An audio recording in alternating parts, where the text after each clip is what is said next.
Y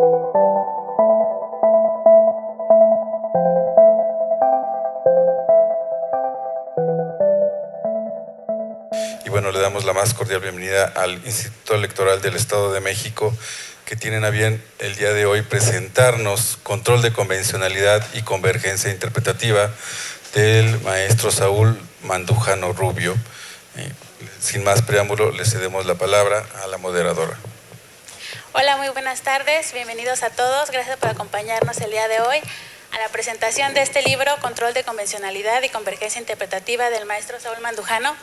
Es para mí un verdadero honor estar este día en el Palacio de Minería, un espacio que durante mucho tiempo albergó académicos, estudiosos e investigadores universitarios, y que hoy es más que la sede de la Feria Internacional del Libro, una feria que año con año se ha consolidado como una de las mejores.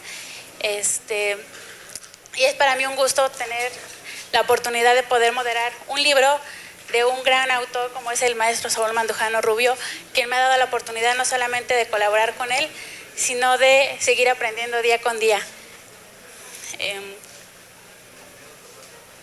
Nos acompañan el día de hoy en este panel personas tan distinguidas, universitarios que destacan no solamente por su profesionalismo, sino por su compromiso con la educación del país, y quiero que le demos la bienvenida al doctor Manuel Martínez Justo, director de la Facultad de Estudios Superiores de Acatlán, mi alma mater. Un aplauso, por favor.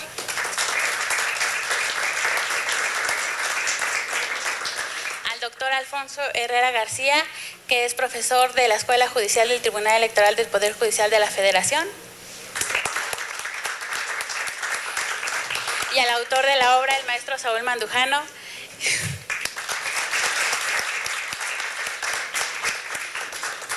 Quisiera yo un poco hacer referencia a cómo fue mi acercamiento con el maestro Saúl. Yo lo conocí a él por los libros, cuando yo era alumna de la FES Acatlán. Él fue mi maestro y me pidió amablemente si le podía ayudar a revisar el apartado crítico, las citas y los pies de páginas de sus libros. La verdad yo no era experta, pero creo que ahí aprendí bastante y me hice, bueno, eso creo, espero que no estén tan mal los pies de página. Y la verdad me honra mucho poder presentar este libro, del cual participé como externa, comentarista externa. Tuve la oportunidad de platicar con el maestro Saúl Mandujano muchas veces las ideas de este libro, de hacerle algunas sugerencias, y la verdad cuando leí el libro me causó un gran alivio que no incluyó ninguna de las que les dije, entonces les aseguro que es un buen libro, está muy bien escrito. Y sin más preámbulo, le voy a dar la palabra a nuestros presentadores. Nos acompaña el doctor Manuel Martínez Justo, que es doctor en Ciencias Sociales por el programa de posgrado de Ciencias Políticas y Sociales de la UNAM. Tiene una maestría en Comercio y Finanzas Internacionales por la Universidad de Barcelona, España. Es licenciado en Geografía e Historia por la Universidad de Santiago de Compostela, España.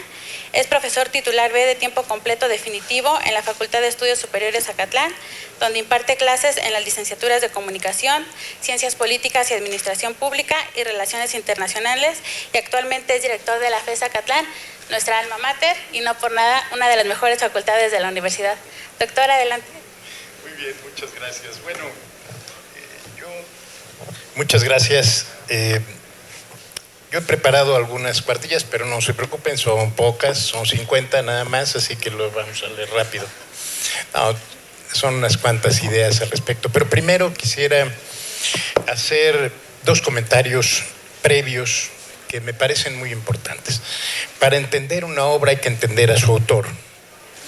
Y cuando uno lee todo el expertise que tiene y en lo que ha trabajado, a lo que ha dedicado su vida profesional el maestro Saúl Mandujano, pues uno se da cuenta que tenía que escribir una obra como esta. ¿Por qué? Porque se ha dedicado durante mucho tiempo a dar derecho internacional. Eso le da una visión muy amplia de lo que sucede en el mundo y de la legislación que se maneja a nivel global. Segundo, se dedica a la parte electoral desde hace muchos años, y eso también le da el expertise necesario para poder abordar el tema electoral.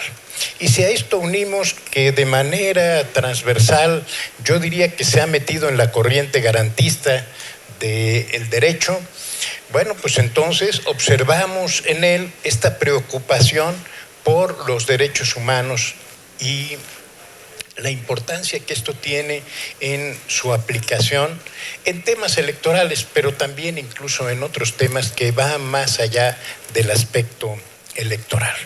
Eso es lo primero que quiero comentarles, porque el libro refleja todo este expertise que tiene el maestro Mandujano y que desde luego se nota a nivel de toda la obra. En segundo lugar, déjenme decirles que yo me sentí sumamente desconcertado cuando mi amigo Saúl Mandujano me invitó a comentar este libro. Pero más desconcertado aún me encontré cuando leí el título, Control de Convencionalidad y Convergencia Interpretativa.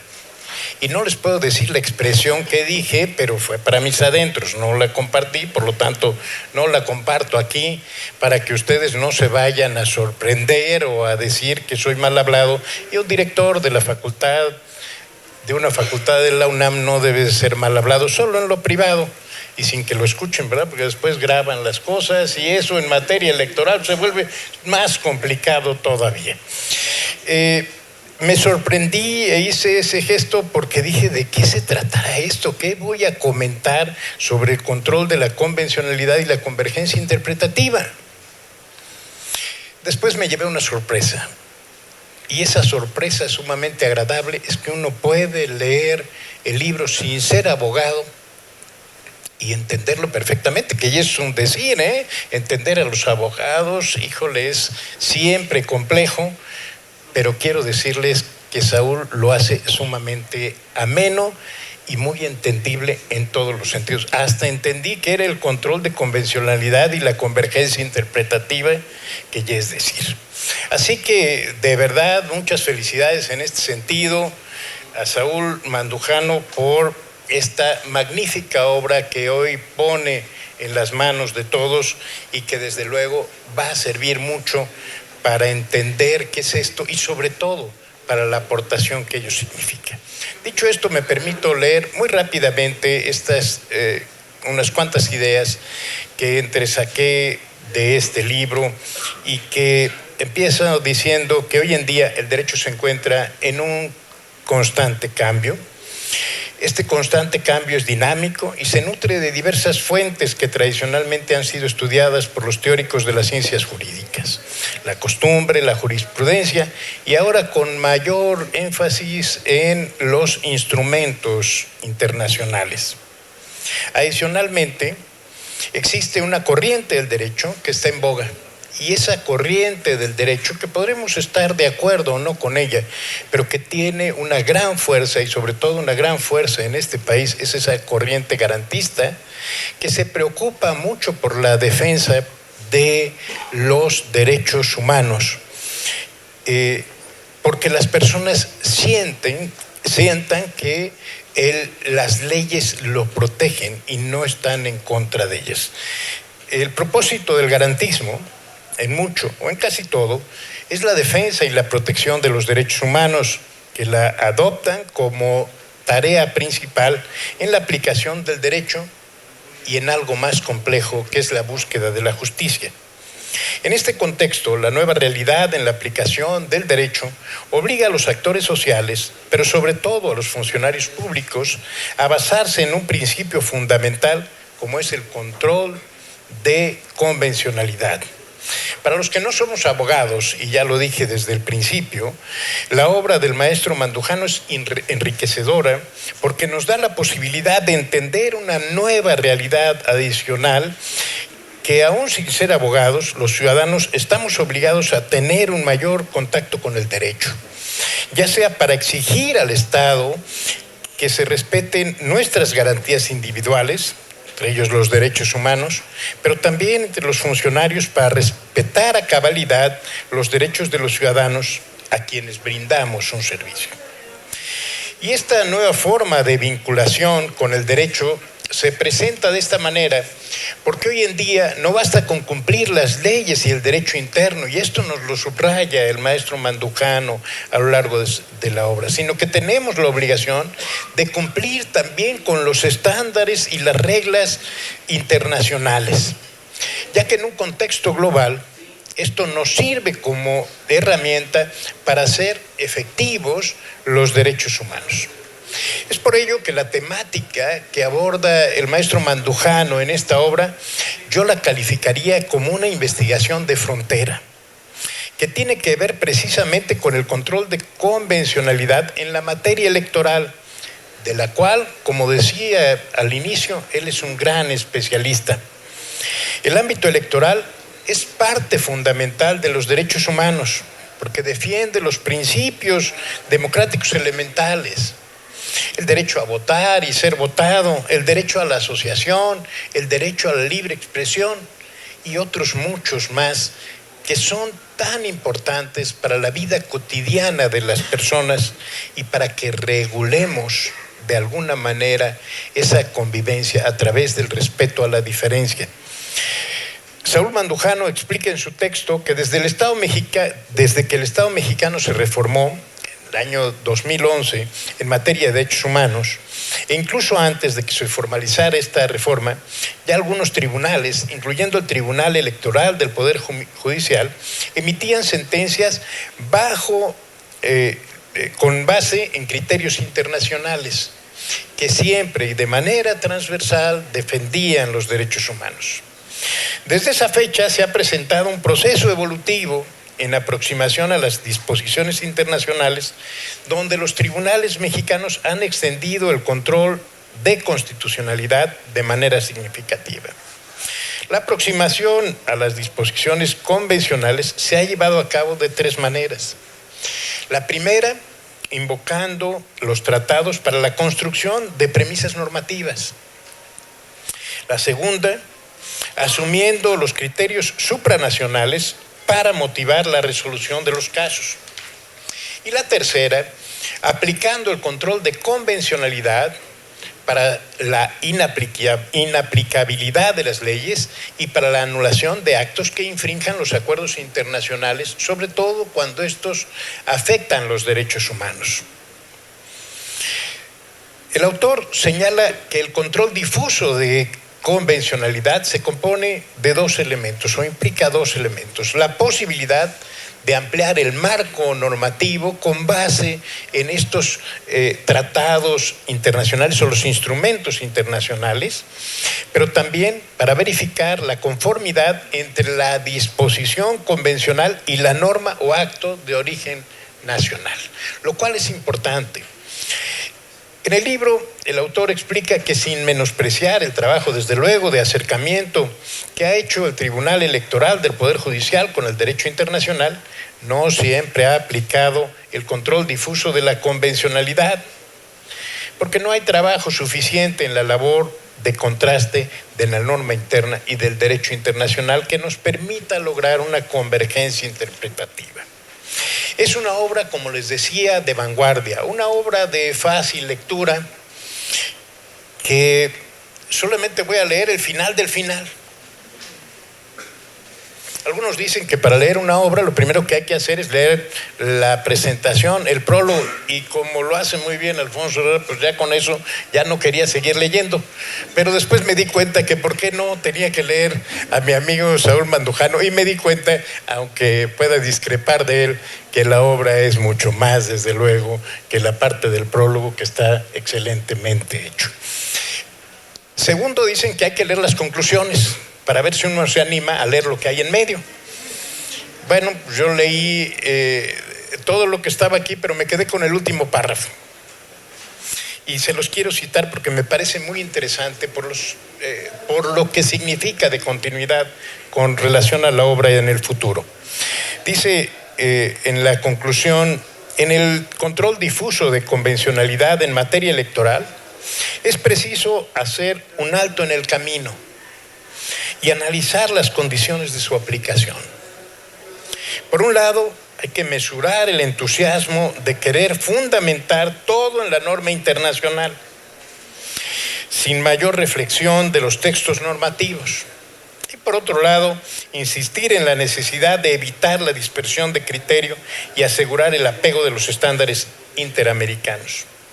El principio de certeza jurídica, con ello cierra la obra, demanda tribunales predecibles, congruentes en su proceder y consistentes en la exigencia de una argumentación sólida y objetiva. Esto implica, primero, un doble reto: el seguir escribiendo obras que, como esta, nos permitan acercar hacia esta parte de frontera, de vanguardia, que haga que los no abogados podamos entender a los abogados y podamos entender la necesidad de aplicación del derecho, de las normas jurídicas nacionales, pero siempre en convergencia con las internacionales. Pero segundo, es importante, y eso nos atañe también a nosotros mucho, a las facultades, a las universidades, el capacitar mejor a todos aquellos que aplican las normas, para que lo hagan con esta convergencia y con esta convencionalidad. Muchas gracias a todos y muchas gracias, Saúl, por haberme invitado aquí, por haberme invitado a comentar desde una perspectiva fuera del ámbito jurídico lo que significa esta gran obra. Muchas gracias.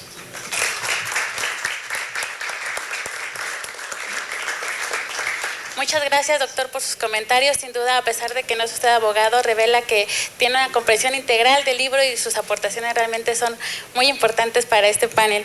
A continuación, le voy a dar la palabra al doctor Alfonso Herrera García. Él es investigador nacional 1 del Sistema Nacional de Investigadores del Consejo Nacional de Ciencia y Tecnología, profesor de posgrado en la Universidad Panamericana, Campus Ciudad de México. Ha sido investigador visitante en el Instituto Max Planck para Derecho Internacional y Derecho Público Comparado en Alemania. Se ha desempeñado como analista de jurisprudencia en el Tribunal Constitucional de España, Madrid. En la Suprema Corte de Justicia de la Nación se ha desempeñado como secretario de Estudio y Cuenta de la Segunda Sala, la Primera y el Tribunal del Pleno. En el Consejo de la Judicatura Federal ha sido secretario técnico de la Secretaría General de la Presidencia. En el Tribunal Electoral del Poder Judicial de la Federación se ha desempeñado como asesor de la presidencia de la Sala Superior, así como secretario de Estudio y Cuenta y titular de la Unidad Especializada en Procedimientos Especiales Sancionadores de la Sala Regional Especializada. El doctor Alfonso Herrera, aparte de tener este impresionante currículum, es una estrella de Twitter. Tiene muchísimos seguidores, tiene más de 13,000 y la verdad que cada uno de sus comentarios es muy atinado. Los invito a que lo sigan, nos mantiene actualizados en todos los temas de la materia electoral y sin más le doy la palabra, doctor, por favor. Muchísimas gracias. Pues ante todo, al igual que el doctor Martínez, me gustaría agradecer la invitación al instituto, al doctor Saúl Mandujano. ¿Por ahí se escucha? Sí. Al instituto también por la invitación, es un honor estar aquí y sobre todo por una partida doble, porque además he tenido la suerte de recibir doble invitación, ¿no? La invitación de aportar un prólogo a este libro, que evidentemente lo hice con muchísimo gusto, y poder presentarlo. Lamentablemente no había podido antes, ¿no? El proceso electoral del año pasado nos lo impidió, pero precisamente eso redobla mi gratitud de estar por acá, ¿no? Y yo lo que quisiera decir es que me gustaría mucho pues, repetir lo que dije en el prólogo, ¿no?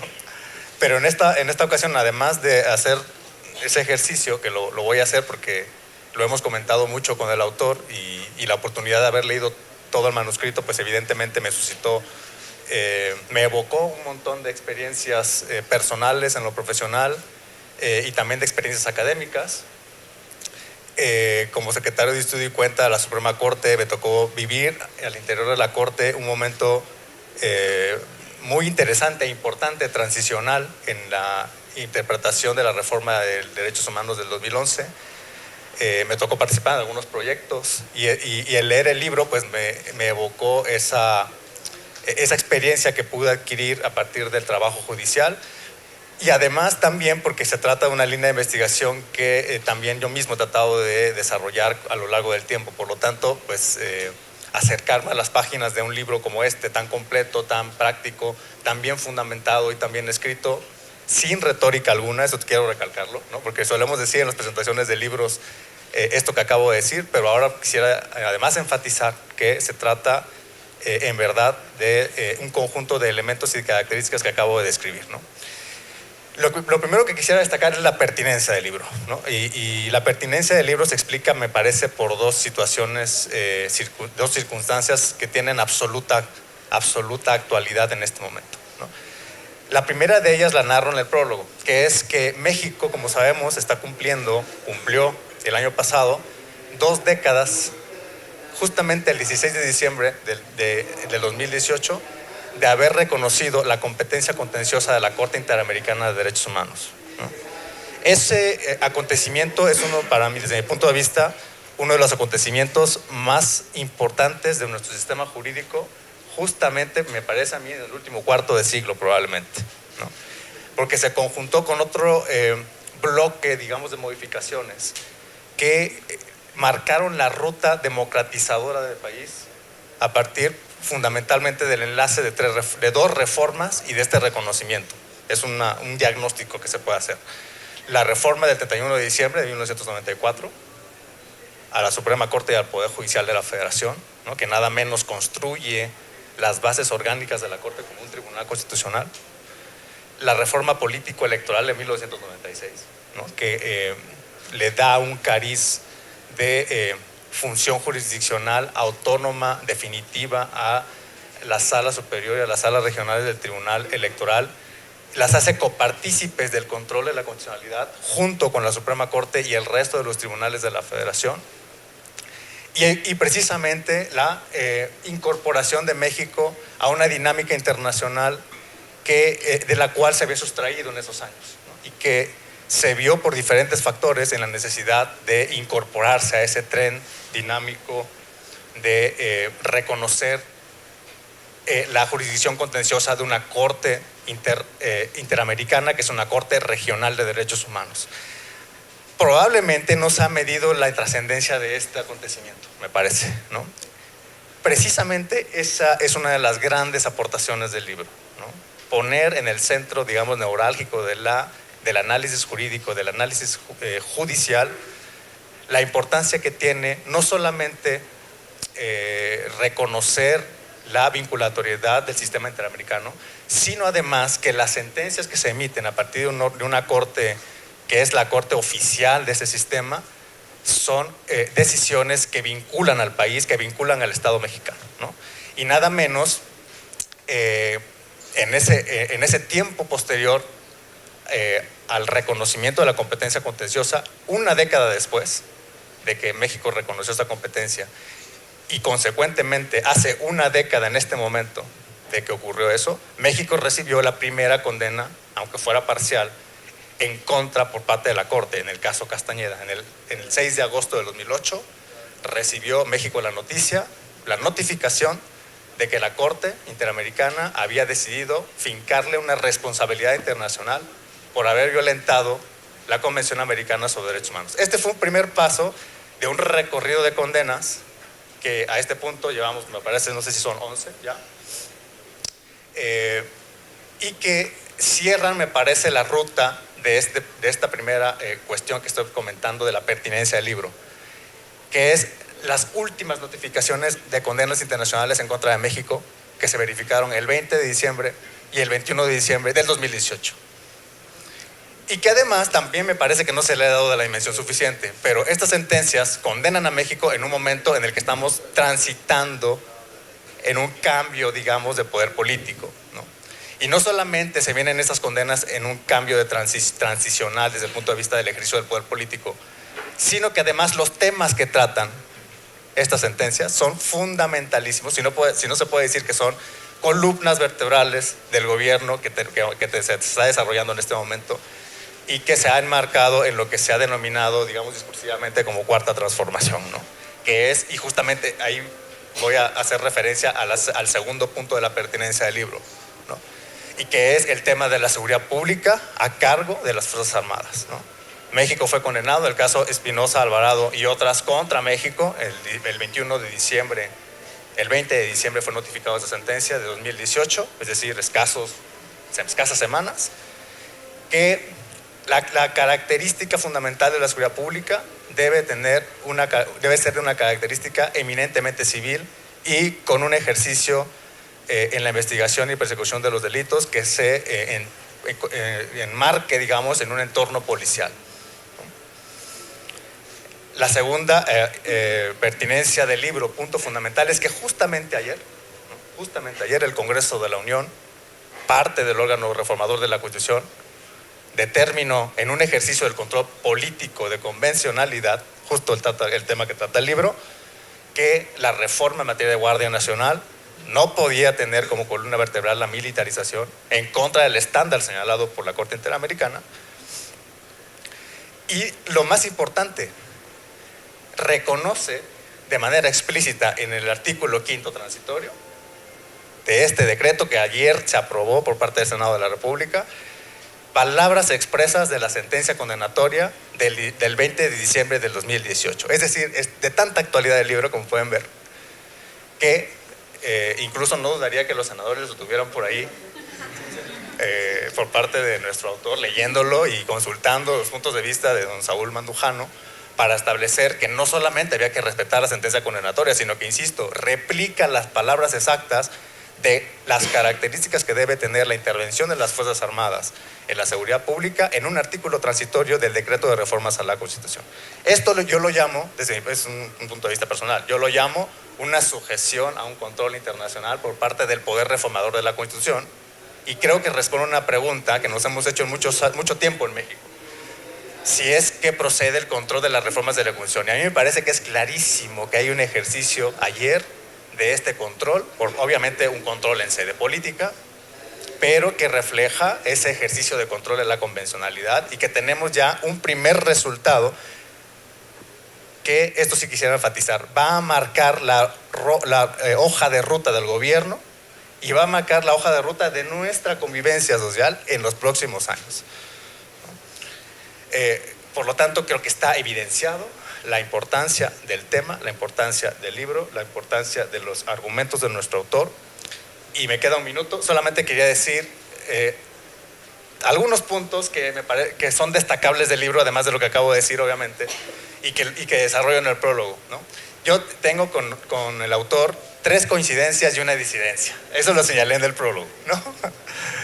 Y sí me gustaría, obviamente la disidencia sobre todo es muy técnica, ¿no? Desde el punto de vista de la jurisdicción es muy técnica, pero probablemente sí quisiera resaltarla, porque esto provoca precisamente la discusión dialógica, la retroalimentación, y que es el tema del margen nacional de apreciación, ¿no? El margen nacional de apreciación, nuestro autor lo desarrolla en un capítulo de manera completa, sus puntos de vista los desarrolla, insisto, de manera fundamentada. Y yo señalo en el prólogo porque probablemente hay alguna explicación alternativa al margen nacional de apreciación, ¿no? Y que es como lo conseguimos en mi caso, por ejemplo, de señalar que es una doctrina cuya legitimidad en su pronunciamiento solamente puede estar en sede internacional, ¿no? ¿Por qué? Porque yo señalo que hay un riesgo de que dejemos la doctrina del margen nacional de apreciación en los jueces internos, en el sentido de que puede servir de pretexto para simple y sencillamente esquivar el cumplimiento de la responsabilidad internacional. Claro, esto requiere una explicación muy amplia, pero sí me gustaría dejar dicho que en el libro ustedes van a encontrar argumentos para poder explicarnos en qué consiste el margen nacional de apreciación, cómo opera, ¿no? Y sobre todo porque es una institución que no tiene amplio desarrollo, ni en nuestra doctrina, incluso en el derecho comparado es muy, digamos, mínima, o no está tan desarrollada, al menos como otros extremos del control de la convencionalidad. Por lo tanto, yo quisiera culminar diciendo que recomiendo ampliamente el libro. Creo que están señaladas ahí las bondades, las virtudes, las ventajas de tenerlo en nuestra reflexión, y también que lo compren, ¿no? Que compren el libro, que lo agoten, y que forcemos al autor a desarrollar una segunda edición y otros trabajos para que Tirant-Lo Blanche, que por cierto también agradezco porque formo parte también de las filas de la autoría de algunos de los productos, también nos empuje a seguir reflexionando sobre estos temas. Muchas gracias nuevamente.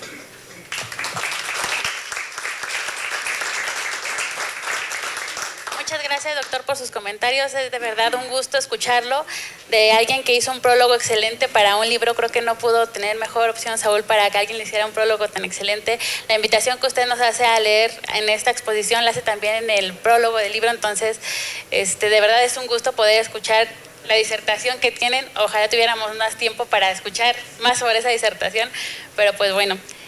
Sin más, le voy a dar la palabra al autor de esta obra, al maestro Saúl Mandujano Rubio. Él es licenciado en Derecho y maestro en Derecho Electoral. Ha sido magistrado supernumerario del Tribunal Electoral del Estado de México, magistrado numerario del mismo tribunal, asesor en el Tribunal Electoral del Poder Judicial de la Federación, secretario particular de magistrado adscrito a la Sala Regional Toluca, secretario de Estudio y Cuenta adscrito a la misma sala, consultor externo del antes IFE e investigador residente en el Instituto de Investigaciones Jurídicas de la Universidad Nacional Autónoma de México. Ha escrito numerosos libros, artículos y reseñas en materia jurídica y electoral. En la actualidad es consejero electoral del Instituto Electoral del Estado de México y profesor de la Universidad Nacional Autónoma de México en la Facultad de Estudios Superiores de Zacatlán. Saúl, tienes la palabra. Sí, muchas gracias a ti. ¿Ya se escucha? Ya. Voy a tomarme un minuto nada más para hacer unos agradecimientos. Primero a mis compañeros, los consejeros electorales, Miguel, Sandra, gracias por estar aquí. Mis alumnos, están muchos de ellos. No les dije que iba a dar calificación ni nada por el estilo. Están voluntariamente aquí, Manuel, todos. Son bienvenidos. A María, gracias, un abrazo. Como siempre a Tirano Blanch por su compromiso. Alejandro Cubi, mi agradecimiento. Y quisiera agradecer de manera muy particular primero a mi director, además mi amigo Manuel Martínez Justo. Manuel y yo nos conocemos hace varios años porque pertenecemos a la misma asociación que se encarga de difundir precisamente el estudio del derecho internacional. Manuel fue presidente de AMEI, la Asociación Mexicana de Estudios Internacionales. Yo empecé a explorar el derecho internacional por amigos en común, Manuel, por nuestra querida Ale Martínez Kranz y por ti, que coincidíamos mucho en los congresos. Y después de las conferencias sí tomábamos un rato libre y hacíamos otras cosas, pero íbamos a los congresos primero. Esos no se dicen aquí.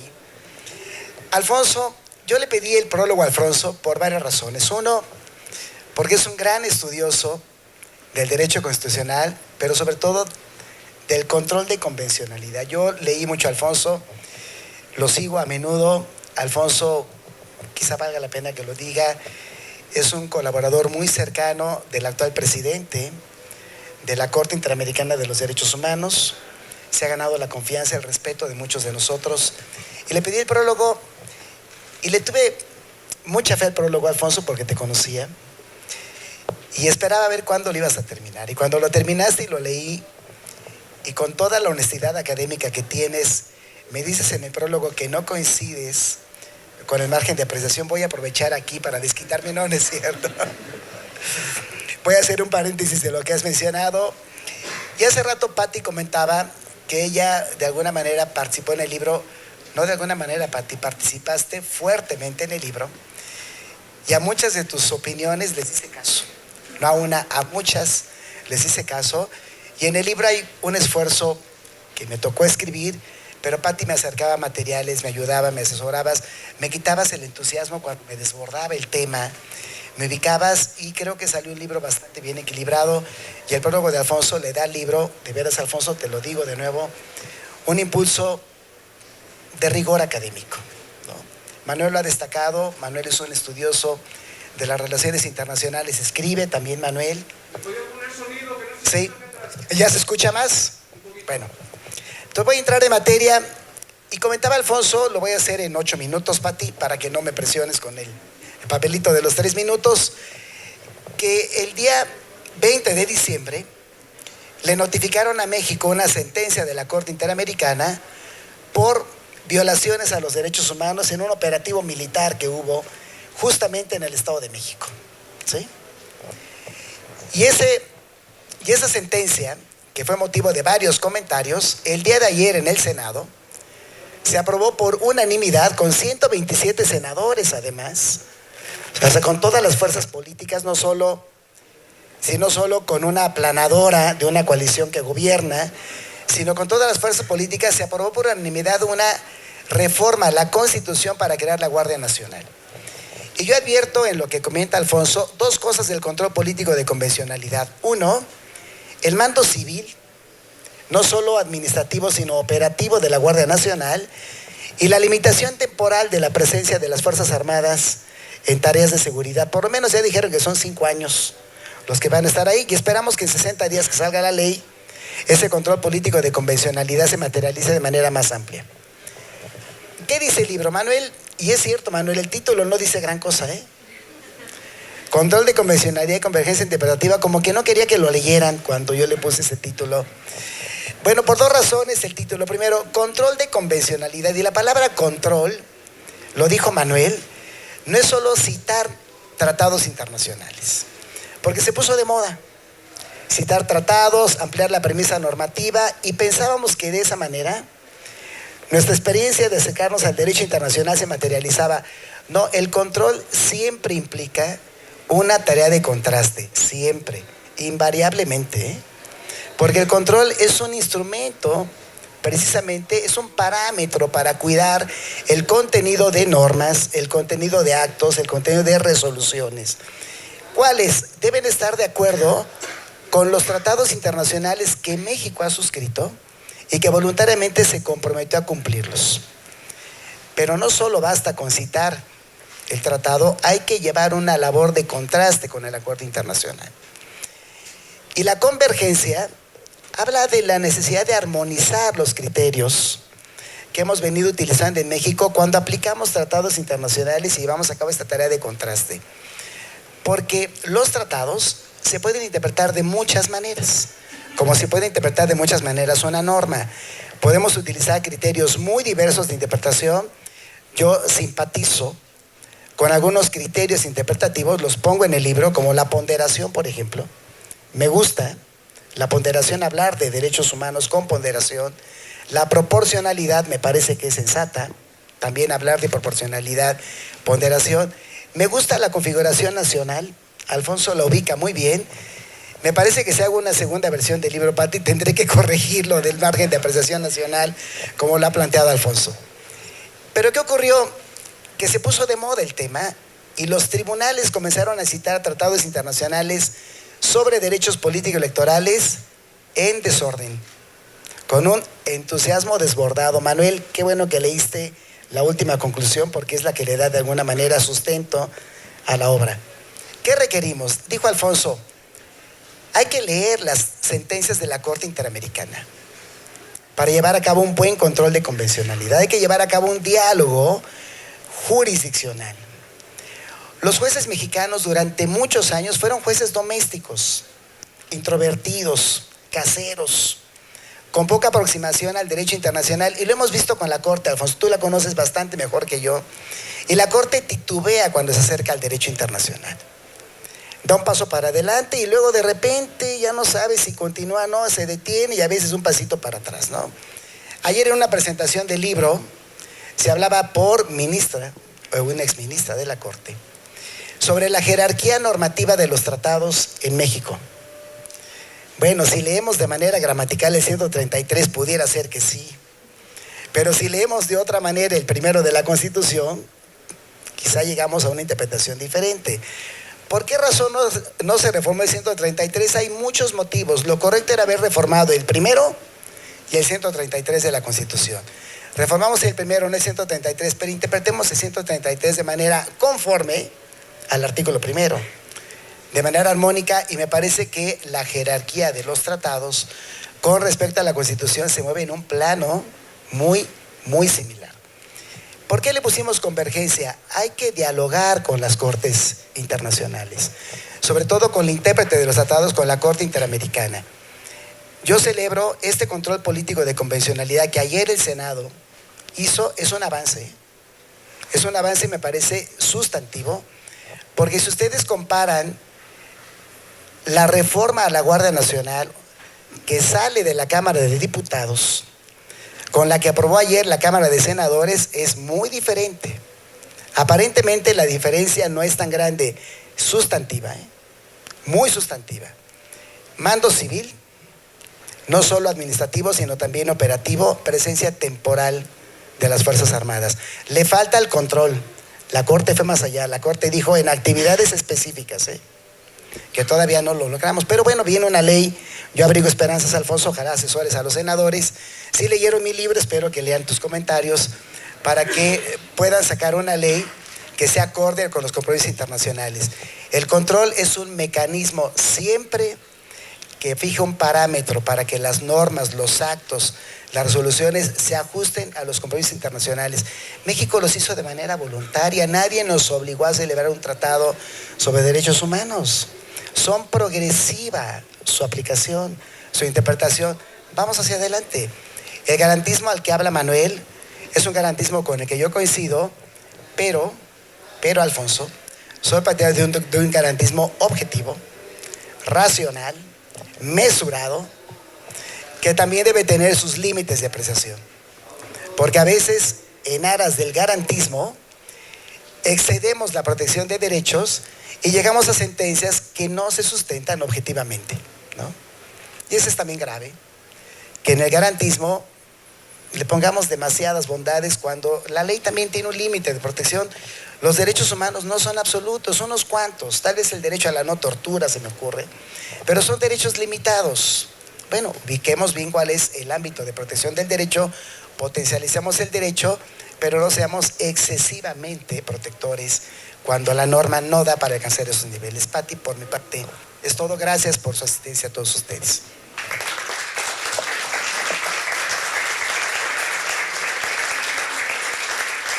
Muchas gracias, Saúl, por tus comentarios. Pues qué mejor invitación que la que nos hacen los panelistas para leer el libro. La verdad es un tema que es de la actualidad, y en esta nueva forma de interpretar el derecho, donde solamente no hay que revisar nada más el marco constitucional, sino también adecuarlo a lo que hay en los tratados internacionales. La verdad, el libro lo explica muy bien y sirve de mucho apoyo. Así que yo les agradezco a nuestros panelistas que nos acompañaron el día de hoy. Muchas gracias por todos sus comentarios, y los invito a que adquieran el libro, a que lo lean y que aprovechen que está aquí el autor del prólogo y el autor del libro para que se acerquen a ellos y puedan comentarlo. Gracias a todos por su asistencia y por su participación, y los invito a que pasen al stand de Tirán, que está aquí atrás, donde pueden adquirir ustedes el libro. Y en nombre del Pabellón del Estado de México me voy a permitir darles un reconocimiento a nuestros panelistas por su participación en este foro.